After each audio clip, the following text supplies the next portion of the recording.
Мы подошли до самой конечности Шаманочки. Погода хорошая.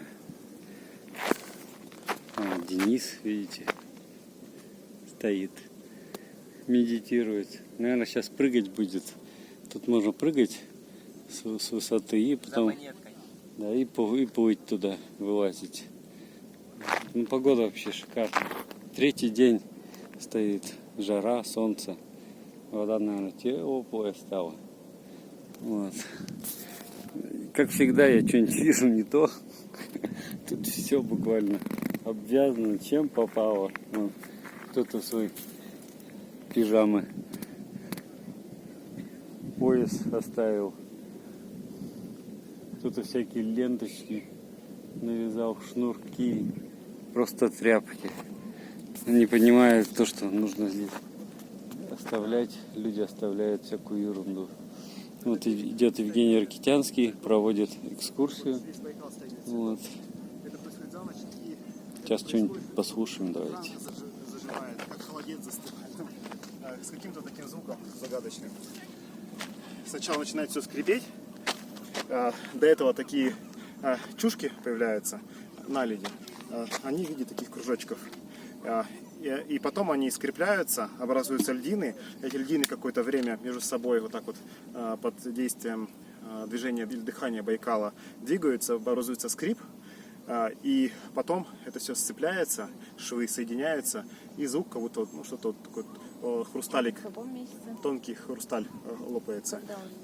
Примерно 14 января это происходит. В ночь с 14 на 15 января. С такой точностью. Очень близкая дата. Там плюс-минус 5 дней, как правило. И то же самое происходит, когда Байкал теряет свой лед. И это начинает с южных районов Байкала происходит. Но вот эта история другая немножко. И тоже за ночь. То есть сначала мы видим лед вечером, а рано утром льда нет. И когда ты находишься ночью в это время, на рассвете, то ты ничего не видишь, но слышишь вот эти вот тонкое похрустывание хрусталика. Такое вот, как у хрусталя. Вот лопаешь какие-то хрустальные изделия тоненькие. Вот такие вот чик-чик-чик. И в это время поднимается ветер, и он сдувает льдины и прибивает их к берегу. И таким образом он расчищает очень быстро берег, сам толщу Байкала. А на берегу Байкала образуются такие вот льдины в виде такие прозрачные, красивые льдины вертикально стоящие. И восходящее солнце, оно их освещает, и ты когда смотришь туда, все такое бликует, и это выглядит как очень так красиво, все сверкает. Кто-то явно приедет 14 января в гости. Да, я хочу еще зимой посмотреть Байкал. Здесь, когда Байкал застывает, все рассказать. Ни минуты свободной, да? Твоя головушка уже полна, наверное. Да, это интересно. Ты можешь книгу написать. Или, конечно. Или Это сочинить. интересная история. Только напиши, что это... Что? Мнение Ракитянского. Да ладно, это правдивая история. Это правда. Мнение о том, что лед расходится, какое-то мнение. Это факт.